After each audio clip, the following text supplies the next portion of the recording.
संपूर्ण महाभारत संभव पर्व अध्याय 92 और 93।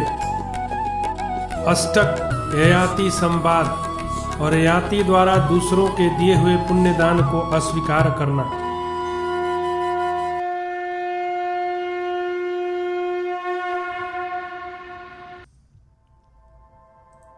राजा ययाति का वसुमान और शिवी के प्रतिग्रह को अस्वीकार करना तथा अष्टक आदि चारों राजाओं के साथ स्वर्ग में जाना।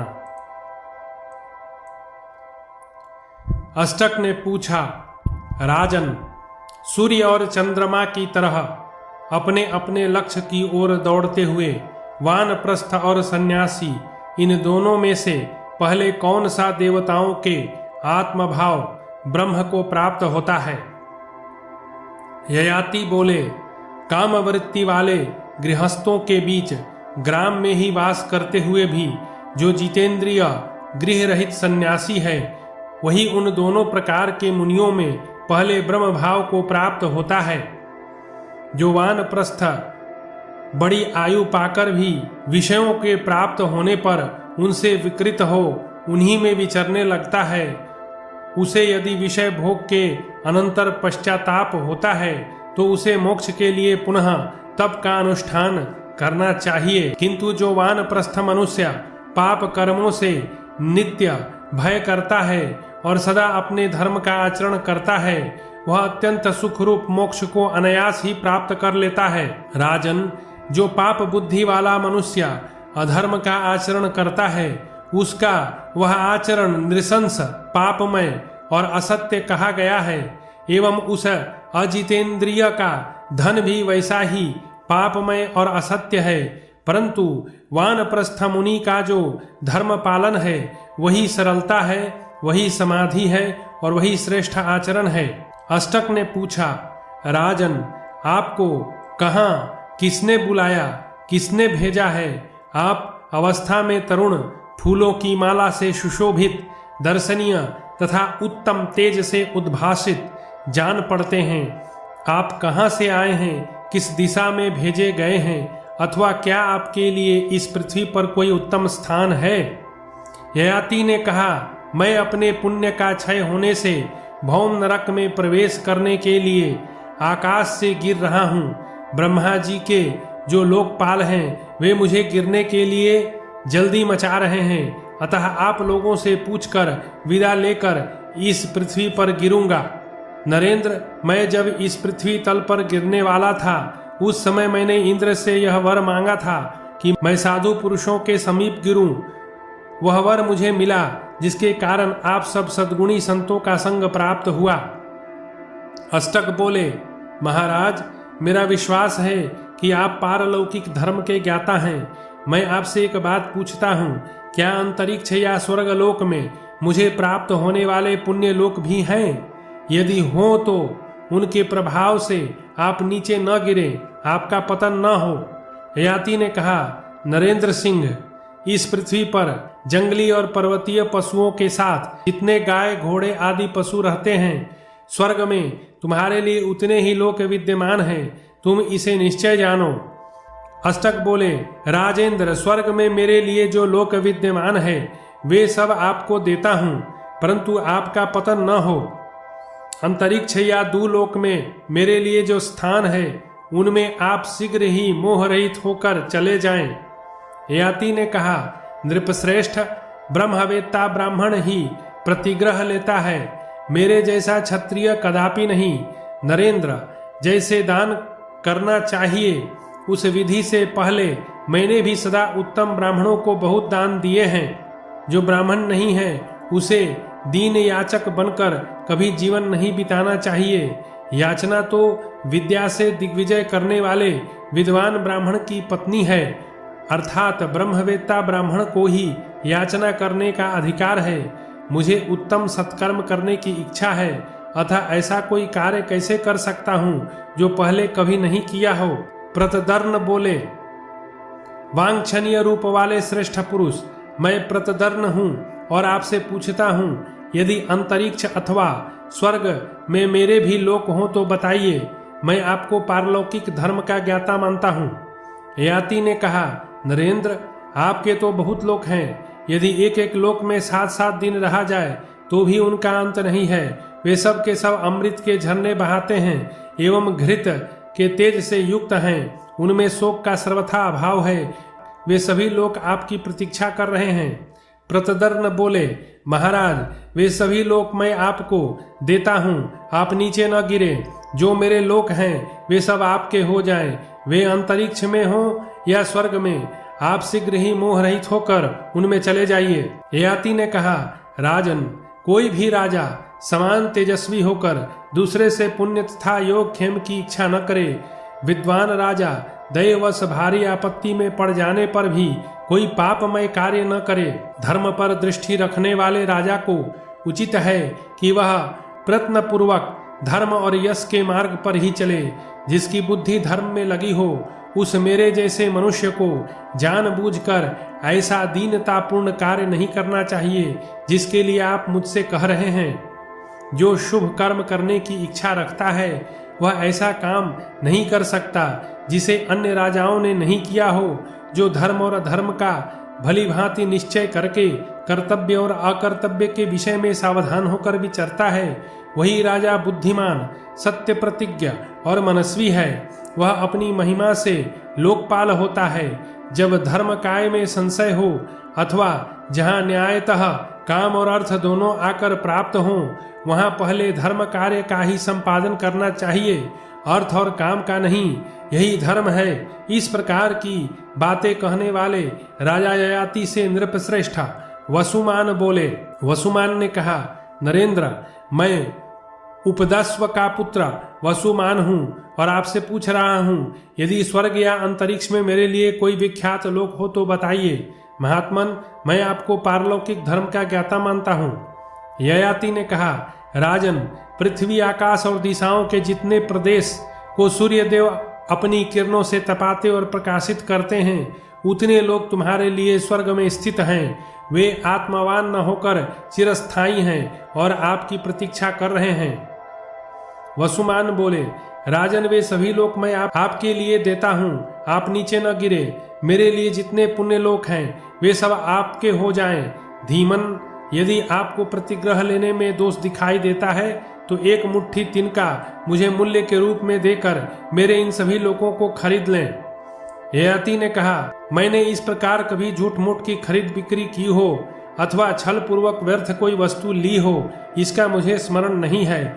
मैं काल चक्र से संकित रहता हूँ। जिसे पूर्ववर्ती अन्य महापुरुषों ने नहीं किया वह कार्य मैं नहीं कर सकता हूँ, क्योंकि मैं सत्कर्म करना चाहता हूँ। वसुमान बोले, राजन, यदि आप खरीदना नहीं चाहते हैं तो मेरे द्वारा स्वतः अर्पण किए हुए पुण्य लोकों को ग्रहण कीजिए। नरेंद्र, निश्चय जानिए, मैं उन लोकों में नहीं जाऊंगा, वे सब आपके ही अधिकार में रहें। शिबी ने कहा, तात, मैं उसी नर का पुत्र शिबी आपसे पूछता हूँ, यदि अंतरिक्ष या स्वर्ग में मेरे भी पुण्य लोक हो तो बताइए, क्योंकि मैं आपको उक्त धर्म का ज्ञाता मानता हूँ। ययाति बोले, नरेंद्र, जो साधु पुरुष तुमसे कुछ मांगने के लिए आए उनका तुमने वाणी से कौन कहे मन से भी अपमान नहीं किया। इस कारण स्वर्ग में तुम्हारे लिए अनंत लोक विद्यमान है, जो विद्युत के समान तेजोमय, भांत भांत के सुमधुर शब्दों से युक्त तथा महान है। शिबी ने कहा, महाराज, यदि आप खरीदना नहीं चाहते हैं तो मेरे द्वारा स्वयं अर्पण किए हुए पुण्य लोकों को ग्रहण कीजिए। उन सब को देकर निश्चय ही मैं उन लोकों में नहीं जाऊंगा। वे लोग ऐसे हैं जहां जाकर धीर पुरुष कभी शोक नहीं करते। ययाति बोले, नरदेव शिबी, जिस प्रकार तुम इंद्र के समान प्रभावशाली हो, उसी प्रकार तुम्हारे वे लोक भी अनंत हैं। तथापि दूसरे के दिए हुए लोक में मैं विहार नहीं कर सकता, इसलिए तुम्हारे दिए हुए का अभिनंदन नहीं करता। अष्टक ने कहा, राजन, यदि आप हम में से एक एक के दिए हुए लोकों को प्रसन्नता पूर्वक ग्रहण नहीं करते हैं तो हम सब लोग अपने पुण्य लोक आपकी सेवा में अर्पित करके नरक में जाने को तैयार हैं। ययाति बोले, मैं जिसके योग्य हूँ उसी के लिए यत्न करो, क्योंकि साधु पुरुष सत्य का ही अभिनंदन करते हैं। मैंने पूर्व काल में जो कर्म नहीं किया उसे अब भी करने योग्य नहीं समझता। अष्टक ने कहा, आकाश में ये किसके 5 सुवर्णमय रथ दिखाई देते हैं जिन पर आरूढ़ होकर मनुष्य सनातन लोकों में जाने की इच्छा करता है? ययाति बोले, ऊपर आकाश में स्थित प्रज्वलित अग्नि की लपटों के समान जो 5 सुवर्णमय रथ प्रकाशित हो रहे हैं, ये आप लोगों को ही स्वर्ग ले जाएंगे। वैशंपायन जी कहते हैं, राजन, इसी समय तपस्विनी माधवी उधर आ निकली। उसने मृग चर्म से अपने सब अंगों को ढक रखा था। वृद्धावस्था प्राप्त होने पर वह मृगों के साथ विचरती हुई मृग व्रत का पालन कर रही थी। उसकी भोजन सामग्री और चेष्टा मृगों के ही तुल्य थी। वह मृगों के झुंड के साथ यज्ञ मंडप में प्रवेश करके अत्यंत विस्मित हुई और यज्ञीय धूम की सुगंध लेती हुई मृगों के साथ विचरने लगी। यज्ञशाला में घूम घूम कर अपने अपराजित पुत्रों को देखती और यज्ञ की महिमा का अनुभव करती हुई माधवी बहुत प्रसन्न हुई। उसने देखा स्वर्गवासी नहुष नंदन महाराज याति आए हैं, परंतु पृथ्वी का स्पर्श नहीं कर रहे हैं, आकाश में स्थित हैं। अपने पिता को पहचान कर माधवी ने उन्हें प्रणाम किया। तब वसुमना ने अपनी तपस्विनी माता से प्रश्न करते हुए कहा। वसुमना बोले, माँ, तुम श्रेष्ठ वर्ण की देवी हो, तुमने इन महापुरुष को प्रणाम किया। ये कौन है? कौन देवता है या राजा? यदि जानती हो तो मुझे बताओ। माधवी ने कहा, पुत्रों, तुम सब लोग एक साथ सुन लो। ये मेरे पिता नहुषनंदन महाराज याति हैं। मेरे पुत्रों के सुविख्यात मातामह नाना यही हैं। इन्होंने मेरे भाई पुरु को राज्य पर अभिषिक्त करके स्वर्गलोक की यात्रा की थी, परंतु न जाने किस कारण से ये महायशस्वी महाराज पुनः यहाँ आए हैं। वैशंपायन जी कहते हैं, राजन, माता की यह बात सुनकर वसुमना ने कहा, माँ, ये अपने स्थान से भ्रष्ट हो गए हैं। पुत्र का यह वचन सुनकर माधवी भ्रांत चित्त हो उठी और दहित्रों से घिरे हुए अपने पिता से इस प्रकार बोली। माधवी ने कहा, पिताजी, मैंने तपस्या द्वारा जिन लोगों पर अधिकार प्राप्त किया है उन्हें आप ग्रहण करें। पुत्रों और पुत्रों की भांति पुत्री और दौहित्रों का धर्माचरण से प्राप्त किया हुआ धन भी अपने लिए ही है, यह वेद वेता ऋषि कहते हैं। अतः आप हम लोगों के दान एवं तपस्या जनित पुण्य से स्वर्ग लोक में जाइए। ययाति बोले, यदि यह धर्म जनित फल है तब तो इसका शुभ परिणाम अवश्यंभावी है। आज मुझे मेरी पुत्री तथा महात्मा दहित्रों ने तारा है, इसलिए आज से पितृकर्म श्राद्ध में दहित्र परम पवित्र समझा जाएगा। इसमें संशय नहीं कि वह पितरों का हर्ष बढ़ाने वाला होगा। श्राद्ध में 3 वस्तुएं पवित्र मानी जाएंगी, दौहित्र, कुतप और तिल। साथ ही इसमें 3 गुण भी प्रशंसित होंगे, पवित्रता, अक्रोध और अत्वरा, उतावलेपन का भाव तथा श्राद्ध में भोजन करने वाले, परोसने वाले और वैदिक या पौराणिक मंत्रों का पाठ सुनाने वाले, ये 3 प्रकार के मनुष्य भी पवित्र माने जाएंगे। दिन के 8वें भाग में जब सूर्य का ताप घटने लगता है, उस समय का नाम कुतप है। उसमें पितरों के लिए दिया हुआ दान अक्षय होता है। तिल पिशाचों से श्राद्ध की रक्षा करते हैं, कुछ राक्षसों से बचाते हैं। क्षत्रिय ब्राह्मण पंक्ति की रक्षा करते हैं और यदि यतिगण श्राद्ध में भोजन कर लें तो वह अक्षय हो जाता है। उत्तम व्रत का आचरण करने वाला पवित्र क्षत्रिय ब्राह्मण श्राद्ध का उत्तम पात्र है। वह जब प्राप्त हो जाए वही श्राद्ध का उत्तम काल समझना चाहिए। उसको दिया हुआ दान उत्तम काल का दान है, इसके सिवा और कोई उपयुक्त काल नहीं है। वैशंपायन जी कहते हैं, राजन, बुद्धिमान ययाति उपयुक्त बात कहकर पुनः अपने दौहित्रों से बोले, तुम सब लोग अब भृत स्नान कर चुके हो। अब महत्वपूर्ण कार्य की सिद्धि के लिए शीघ्र तैयार हो जाओ। अष्टक बोले, राजन, आप इन रथों में बैठिए और आकाश में ऊपर की ओर बढ़िए। जब समय होगा तब हम भी आपका अनुसरण करेंगे। ययाति बोले, हम सब लोगों ने साथ साथ स्वर्ग पर विजय पाई है, इसलिए इस समय सबको वहां चलना चाहिए। देवलोक का यह रजोहीन सात्विक मार्ग हमें स्पष्ट दिखाई दे रहा है। वैशंपायन जी कहते हैं, राजन, तदनंतर वे सभी नृपश्रेष्ठ उन दिव्य रथों पर आरूढ़ हो धर्म के बल से स्वर्ग में पहुंचने के लिए चल दिए। उस समय पृथ्वी और आकाश में उनकी प्रभा व्याप्त हो रही थी। अष्टक, शिवी, काशीराज, प्रतदर्न तथा इक्ष्वाकु वंशी वसुमना, ये चारों साधु नरेश यज्ञांत स्नान करके एक साथ स्वर्ग में गए।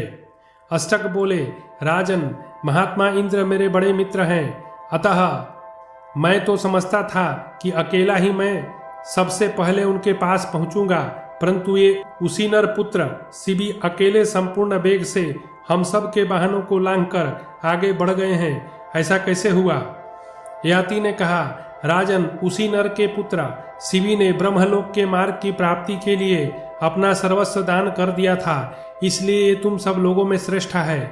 नरेश्वर, दान, तपस्या, सत्य, धर्म, ह्री, श्री, क्षमा, सौम्य भाव और व्रत पालन की अभिलाषा, राजा शिवी में ये सभी गुण अनुपम है तथा बुद्धि में भी उनकी समता करने वाला कोई नहीं है। राजा शिवी ऐसे सदाचार संपन्न और लज्जाशील हैं, इनमें अभिमान की मात्रा छू भी नहीं गई है, इसलिए शिवी हम सब में आगे बढ़ गए हैं। वैशंपायन जी कहते हैं, जन्मेजय, तदनंतर अष्टक ने कौतूहलवश इंद्र के तुल्य अपने नाना राजा ययाति से पुनः प्रश्न किया, महाराज, मैं आपसे एक बात पूछता हूँ, आप उसे सच सच बताइए। आप कहाँ से आए हैं, कौन हैं और किसके पुत्र हैं? आपने जो कुछ किया है उसे करने वाला आपके सिवा दूसरा कोई क्षत्रिय अथवा ब्राह्मण इस संसार में नहीं है। ययाति ने कहा, मैं नहुष का पुत्र और पुरु का पिता राजा ययाति हूँ। इस लोक में मैं चक्रवर्ती नरेश था। आप सब लोग मेरे अपने हैं, अतः आपसे गुप्त बात भी खोल कर बताए देता हूँ। मैं आप लोगों का नाना हूँ। यद्यपि पहले भी यह बात बता चुका हूँ, तथापि पुनः स्पष्ट कर देता हूँ। मैंने इस सारी पृथ्वी को जीत लिया था। मैं ब्राह्मणों को अन्न वस्त्र दिया करता था। मनुष्य जब 100 सुंदर पवित्र अश्वों का दान करते हैं तब वे पुण्यात्मा देवता होते हैं। मैंने तो सवारी, गौ, सुवर्ण तथा उत्तम धन से परिपूर्ण यह सारी पृथ्वी ब्राह्मणों को दान कर दी थी एवं 100 अर्बुद 10 अरब गौओं का दान भी किया था। सत्य से ही पृथ्वी और आकाश टिके हैं। इसी प्रकार सत्य से ही मनुष्य लोक में अग्नि प्रज्वलित होती है। मैंने कभी व्यर्थ बात मुंह से नहीं निकाली, क्योंकि साधु पुरुष सदा सत्य का ही आदर करते हैं। अष्टक, मैं तुमसे प्रतदर्न से और उपदस्व के पुत्र वसुमान से भी यहाँ जो कुछ कहता हूँ वह सब सत्य ही है। मेरे मन का विश्वास है कि समस्त लोग, मुनि और देवता सत्य से ही पूजनीय होते हैं। जो मनुष्य हृदय में ईर्ष्या न रख कर स्वर्ग पर अधिकार करने वाले हम सब लोगों के इस वृत्तांत को यथार्थ रूप से श्रेष्ठ द्विजों के सामने सुनाएगा, वह हमारे ही समान पुण्य लोकों को प्राप्त कर लेगा। वैशंपायन जी कहते हैं, जन्मेजय, राजा ययाति बड़े धर्मात्मा थे, शत्रुओं के लिए अजय और उनके कर्म अत्यंत उदार थे। उनके दैहित्रों ने उनका उद्धार किया और वे अपने सत्कर्मों द्वारा संपूर्ण भूमंडल को व्याप्त करके पृथ्वी छोड़कर स्वर्गलोक में चले गए। इस प्रकार श्री महाभारत आदि पर्व के अंतर्गत संभव पर्व में उत्तर ययाति समाप्ति विषयक 92 और 93वां अध्याय पूरा हुआ।